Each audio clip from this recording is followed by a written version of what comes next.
Hey guys, welcome to the Heart of David. I'm not that well today, thanks for asking. I'm going to do a couple topics today, worthwhile ones that you would want to know, and but I'm going to present some stuff first, as I always do. So those two topics are, I'm dealing with a kidney stone today, so you should probably understand how I feel if you've had one before. Corinthians, 1 Corinthians 13. What does it mean to see? Sorry, I'm going to get to the. What does 1 Corinthians 13:12 mean? Seeing into a mirror, dimly. I'm going to explain that one, and I'm also going to explain what exactly did Moses see when he saw the backside of God. Those are two really good questions, I think. And to be honest, with 1 Corinthians 13, the last part, right? The love chapter. I'd read it over and over. It was at my mother's funeral, too. My dad did a card. My dad did a card that sits on my thing here, and so there's 1 Corinthians 13 right there. But so I've read over it many hundreds of times, but I never really understood the full meaning of it. I kind of had my view. I thought I knew, and it was partially right, but you never know, right? You can go over a chapter so many times and never truly know exactly what it means unless you go and look. And so I'm going to do those. And you know why I'm suffering with the stone today? You guys can pray for me, please. But it will go away with my oranges, because I eat fish at night, and I eat highliner fish, haddock, and either there's one that's pan-seared or there's one that's, I forget what it is. Let me see here.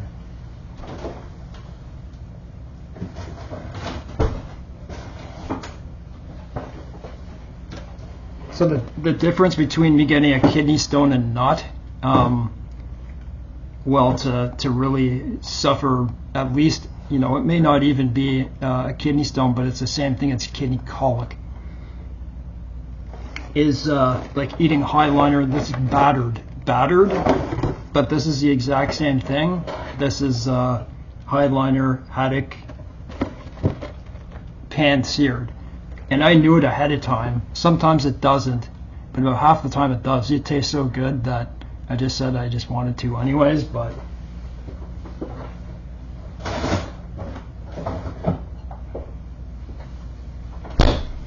I don't like wasting food either. Like, if it's there, I'm just going to finish it off, unless there's like a large amount of it. But it's not a fun thing going through a kidney stone.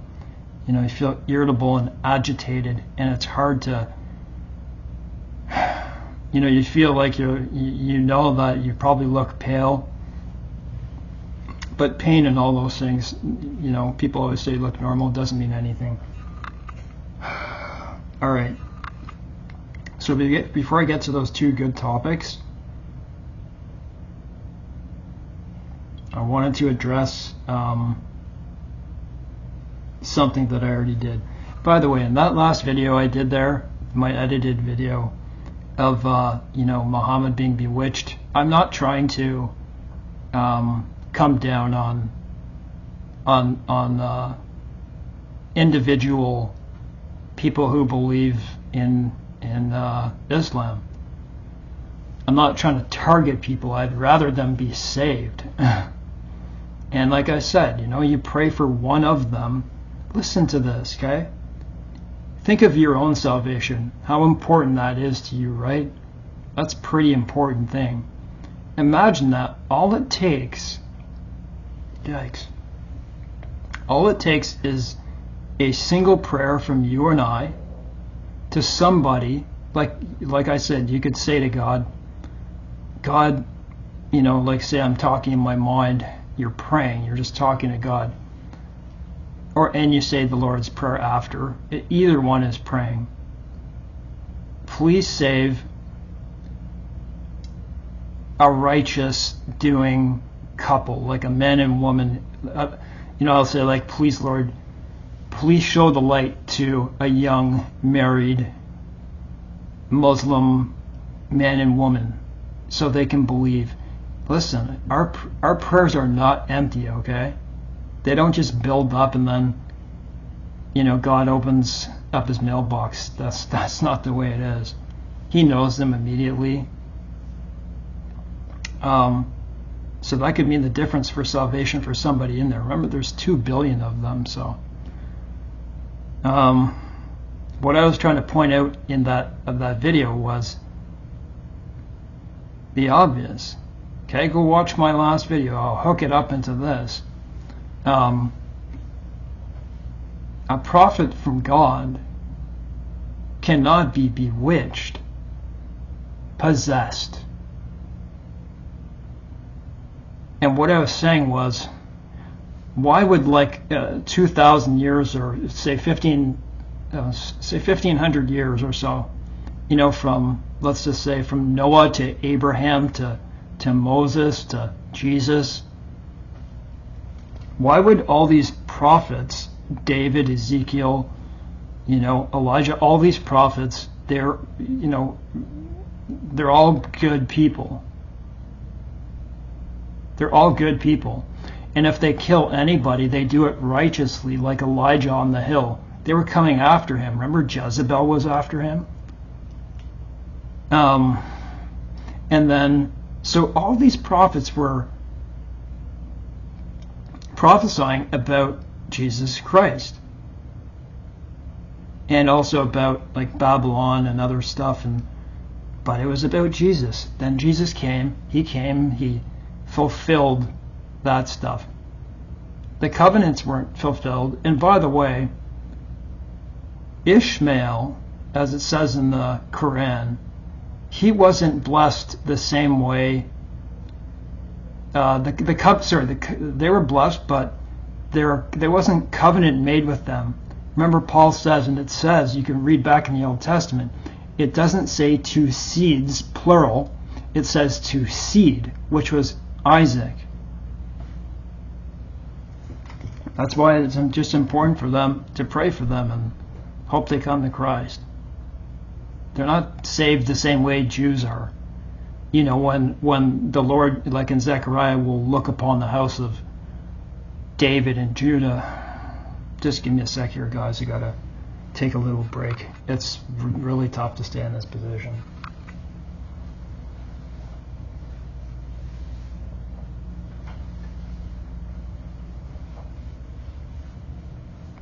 It does. It feels like there's like a rock squeezing, like trying to force its way down. They're called your readers.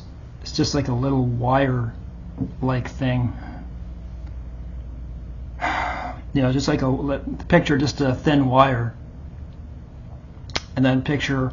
Usually it's not a stone. It's just usually part of a stone. They're little crystals, but they really, really hurt.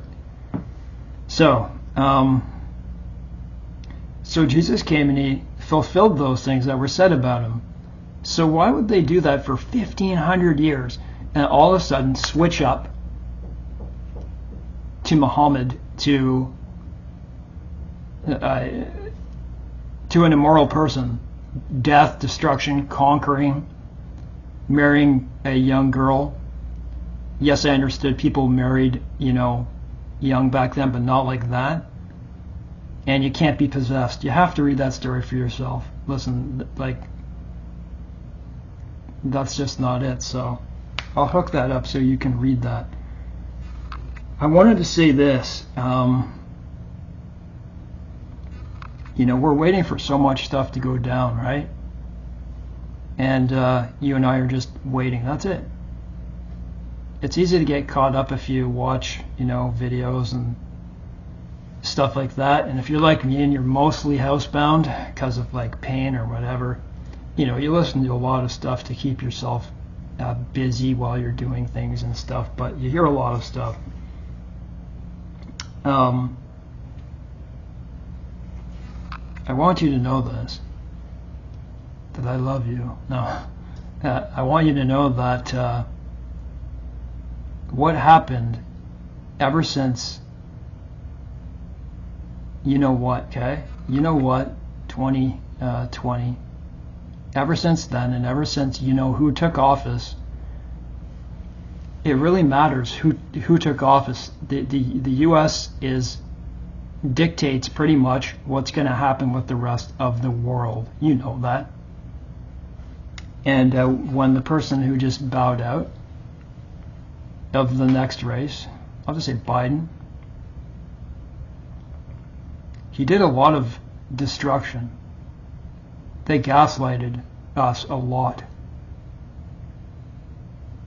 Everything they did, they told us they didn't. Like the gas pipeline, everything.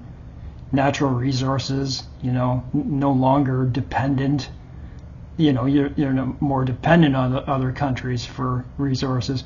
Everything was reversed, and it was done on purpose. You guys know this. What I'm trying to say to you is that these things didn't have to happen. And by doing all the things that Biden did and reversed everything that Trump had in place, including the border, destabilized the world. People started attacking people. And that's why you hear Trump say, it would have never happened under my... I don't think it would have. And I'm not saying I'm a Trump fan. I'm not saying any of that. They did this all on purpose. It's pretty scary if you're not a believer in Christ.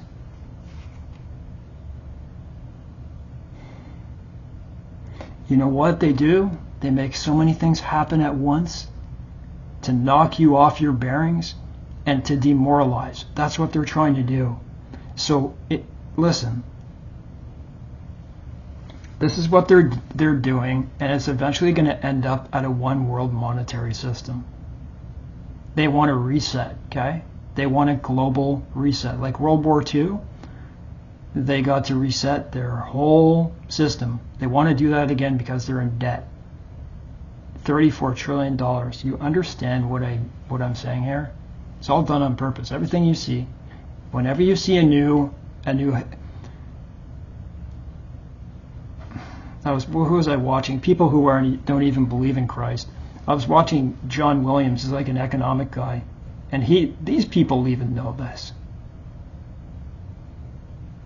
They know what they're doing.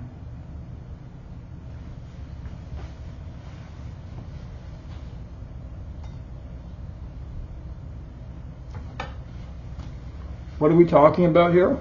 Revelation 13. It's coming to that. Friggin' evil, man.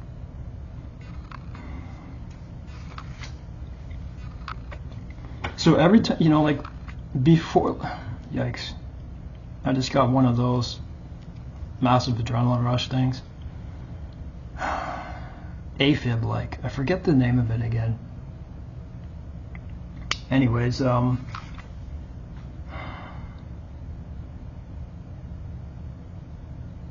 yeah, when you see a big headline, right?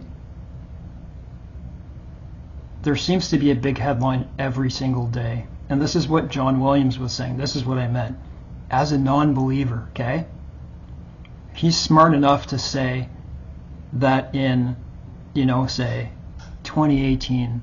In 2018, one of today's, every single day we have a massive headline.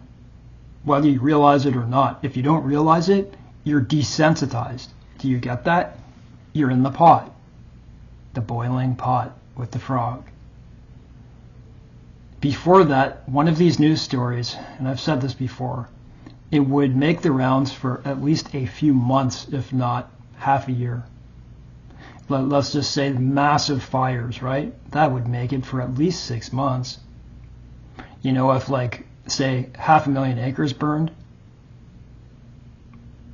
how about 60 or 70 million acres, Canada? It's those types of things. I already proved that it was done on purpose. I proved it. Go look back at my videos. I don't want to even speak about it anymore. Give me a sec here. And what else did I want to say? So what did Klaus Schwab say? He said that the next thing that was going to happen, they said it out loud, was going to be a computer crash. Cyber attacks are coming. And look what just happened. The world's banks, things, I didn't see any of it. But a lot of people, that's why you saw what happened in Bangladesh there. But it was all around the world. Banks went down, all the computer systems. It's just the beginning. I was watching something on that today, just very shortly.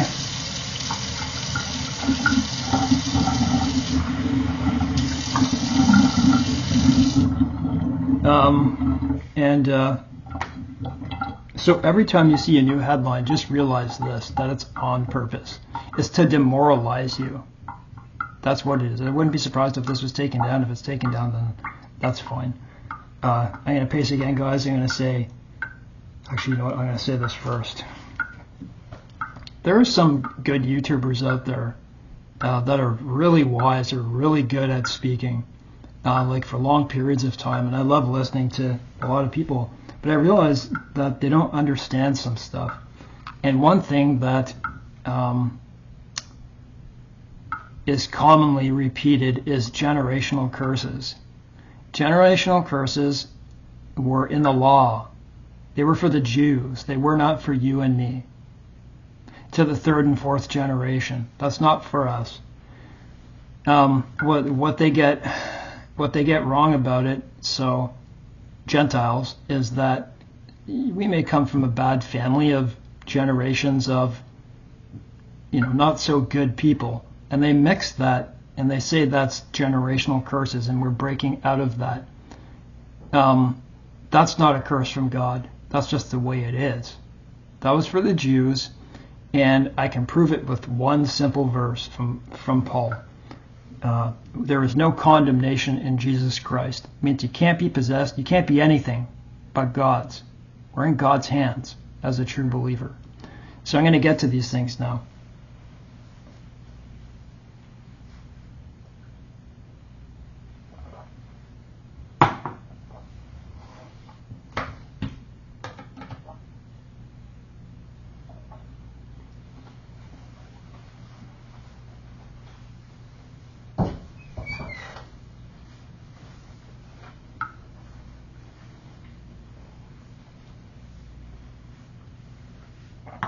Watch out for computer cyber stuff, especially with the election coming up, right? I would say to you, watch for them to do something cyber-wise to stop all the election. I have no idea. I don't want to make it political, but, all these things do interest me. So what does it mean to see face-to-face? In 1 Corinthians 13:12.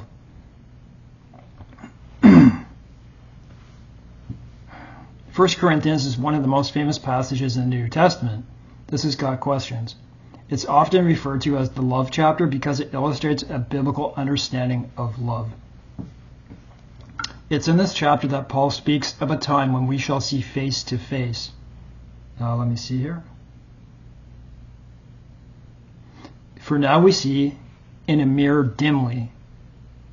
So remember at the time, at that time they didn't have real mirrors, okay? So they did see it dimly.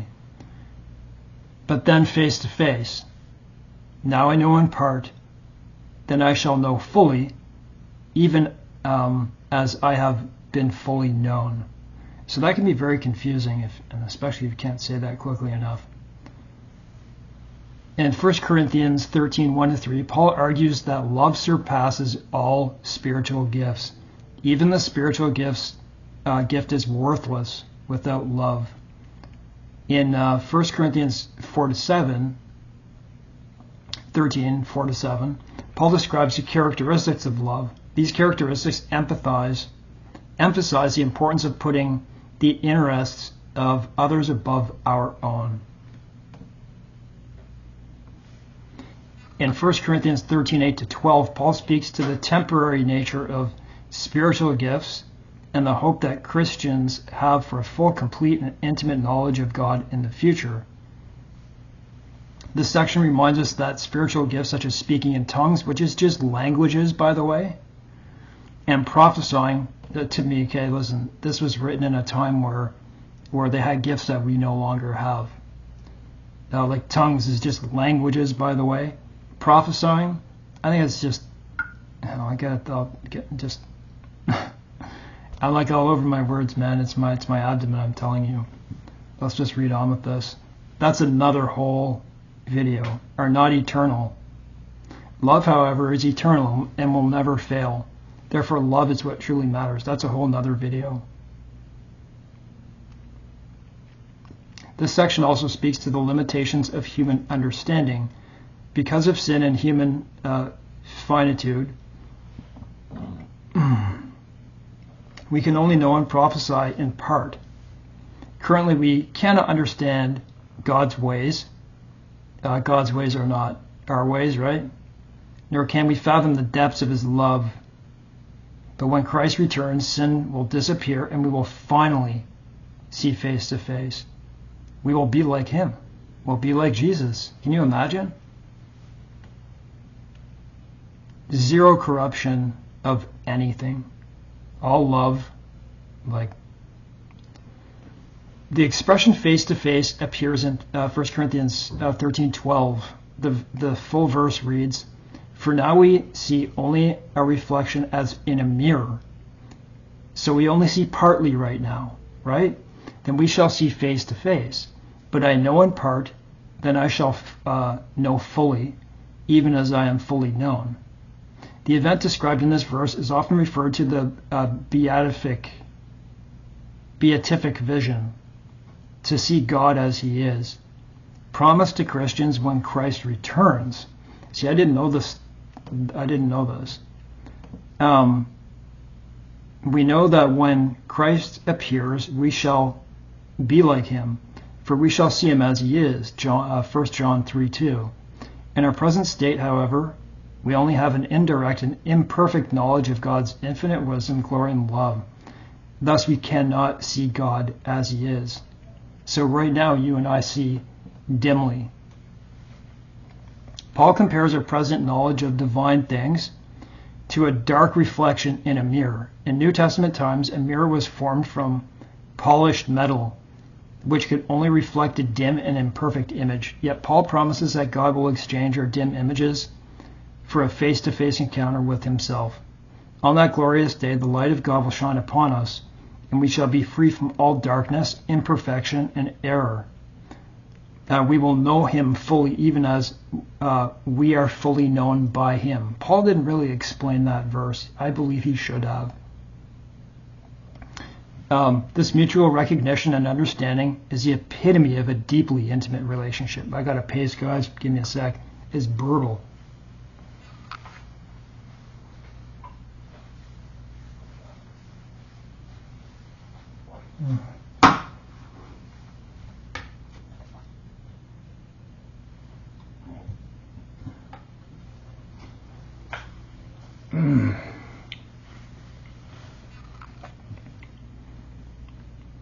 The beatific vision has roots in the Old Testament. Genesis 32:20, Exodus 33:11, Deuteronomy 34:10. I'm going to put this in the description box. Moses asked to see God's glory, and that's what made me go on to the next one. But God tells Moses that no one can see his glory and live. However, God allows Moses to see his back. Can you imagine to see his back? But not him in his entirety. That is his full glory. That's why the four creatures, right? What are they? Are they the seraphim? They remember they have two wings over their faces for a reason.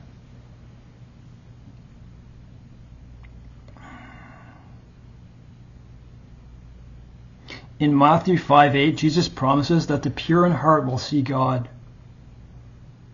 Jesus can make this promise because he is the only one who has seen the Father. And whoever has seen Jesus has seen the Father. Jesus is the radiance of God's glory and the exact representation of his being. Hebrews 1:3. I would read this over. And when he returns, we will behold the fullness of God's glory. On that day, we will see God as he truly is. Can you imagine? So when he comes on the clouds, we'll have a glorified body. We'll see him as he is. I just can't imagine. I just want my pain to end, you know? I just want the suffering in this world to stop. And I want all these, there's a lot of words I have for the people of these days, but I can't say them.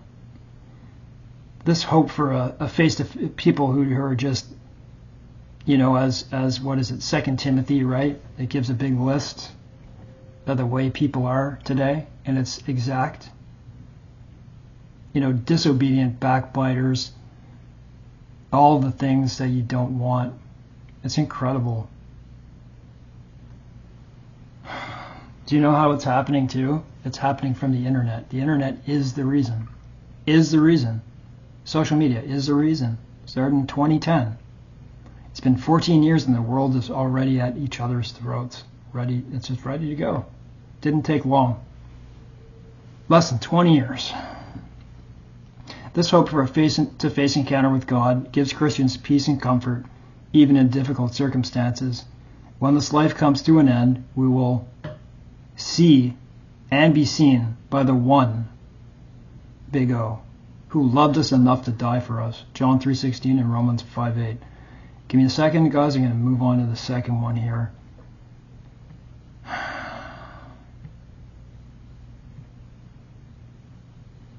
I try not to not make a video just because I'm going through a stone. I'm being honest with you. I really want to talk about God. So the back of God. What did Moses see when he saw the back of God? So just give me a second here.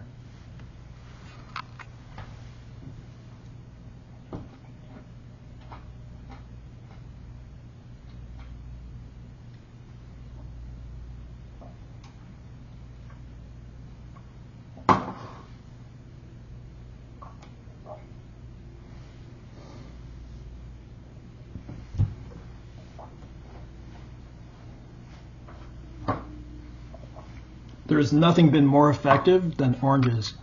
I couldn't tolerate lemon lime in my water or trying to take it whole. Just get a whole lot of oranges.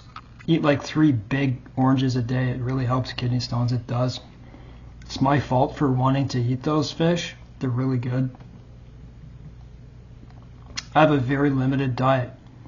My diet from something called the splenic flexure syndrome, a very painful disorder of the abdomen, about 70 to 80% of all foods are wiped off. I have lactose and gluten sensitivity, intolerance and gluten sensitivity. So I would say about 85% of foods are off the list. That doesn't leave me with many choices. That's why you see me having a lot of trouble. But I eat healthy food though. The back of God.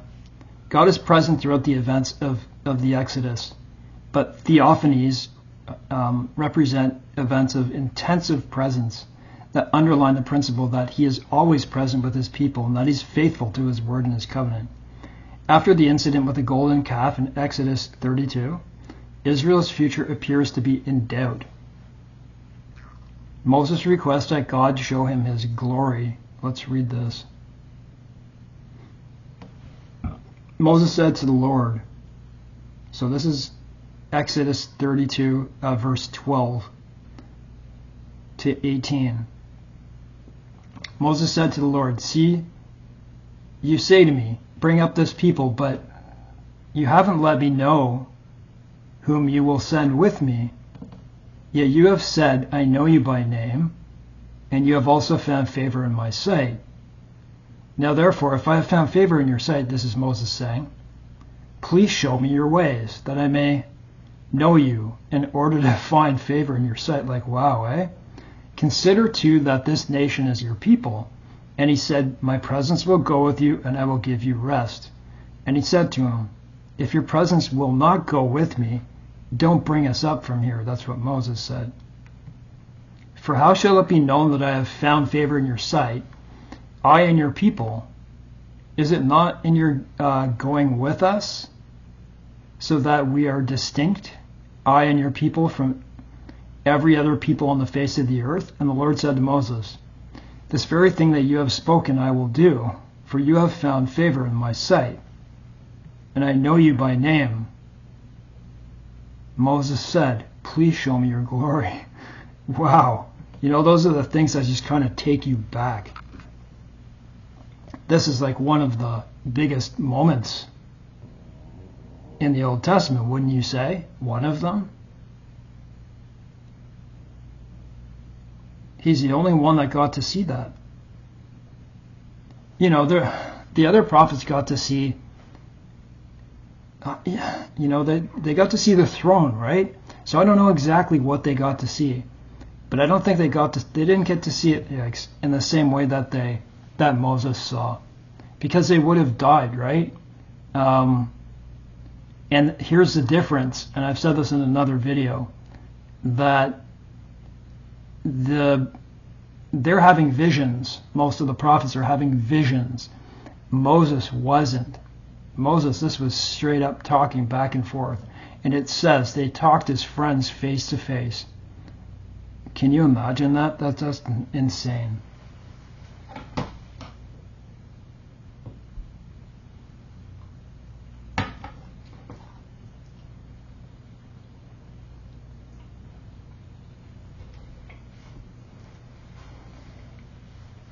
It's like it's got a stranglehold on me.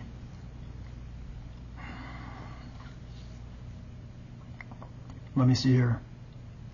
In this more intensive meeting described in Exodus 34, 5 to 28,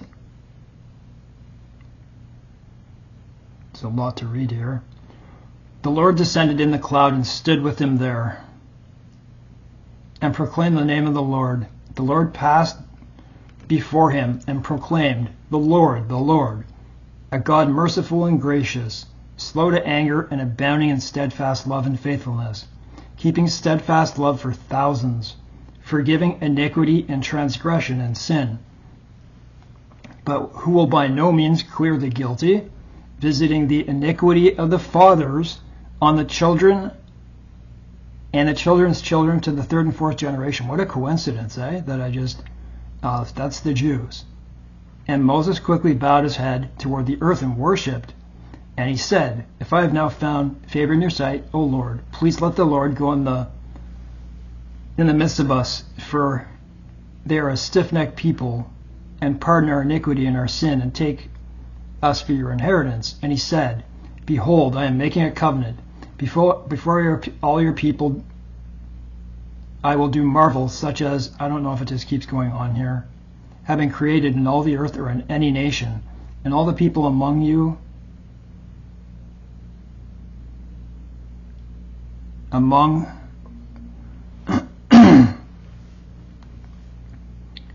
who you are, I think this is wrong, and all the people among whom you are shall see the work of the Lord, so it is wrong. For it is an awesome thing that I will do with you. Observe what I command you this day. Behold, I will drive out before you the Amorites, Canaanites, Hittites, Perizzites. I'm going to keep going down here. Yeah, I just think...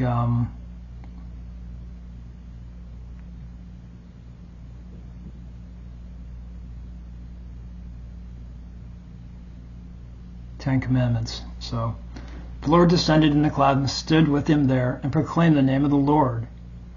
The Lord passed before him and proclaimed, the Lord, a God merciful and gracious, slow to anger. So I just read that.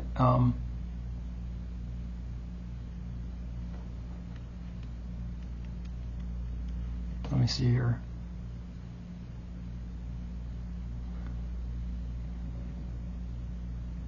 The guy's repeating some stuff in here, so it's confusing me.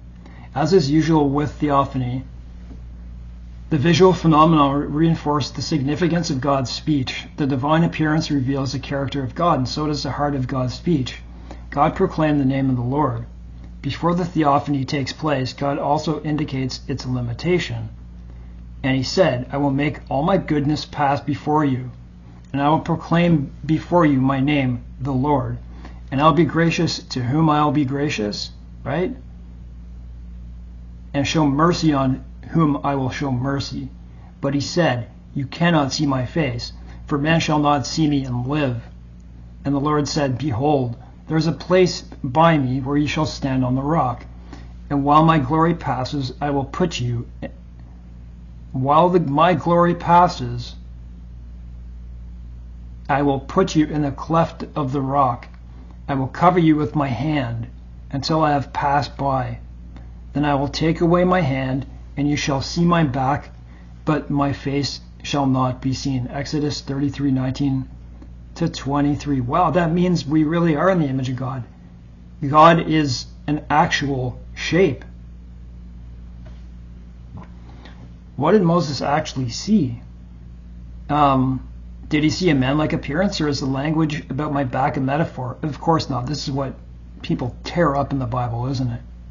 To indicate that the less than full nature of the revelation, mystery remains. Did Moses see the back of a human figure, or a vision like Ezekiel, or a bright cloud?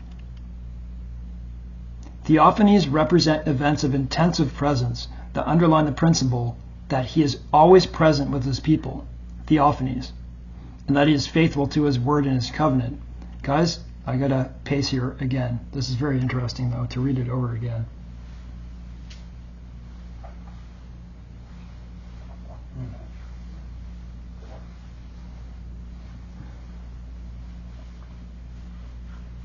It'll be even worse when I go to eat another meal. I know it. It's coming.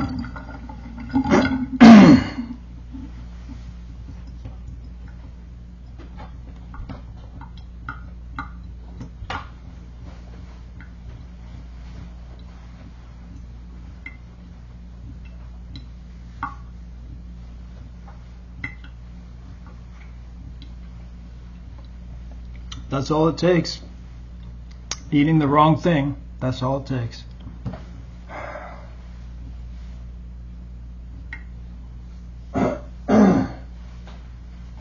Wow. Whatever the details, Moses saw a theophany of God, and yet one that was less than the fullest possible exposure to the presence of God. The allusion to human-like features builds on the fact that man was made in the image of God.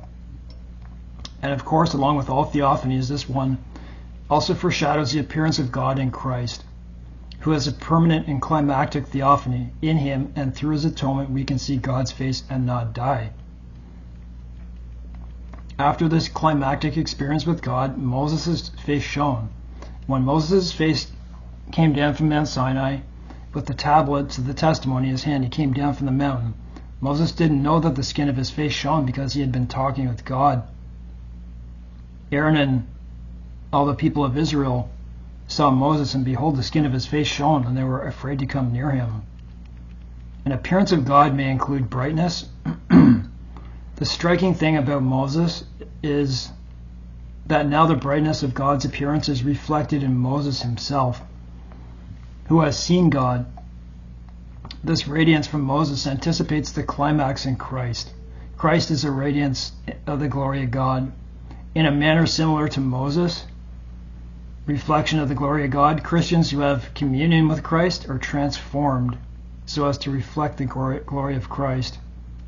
And we all, with unveiled face, behold the glory of the Lord, and being transformed in the same image, from one degree of glory to another. For this comes from the Lord, who is the Spirit. That was a good article. I will leave both of them in there for you to read that. Isn't that nice to know? There's a reason that my channel is called The Heart of David, not because of my name, but I do feel honored to have the name. But when you think of people like Moses and David, okay, I'm not saying they're the same, but they were so lucky, right, to have such closeness to God.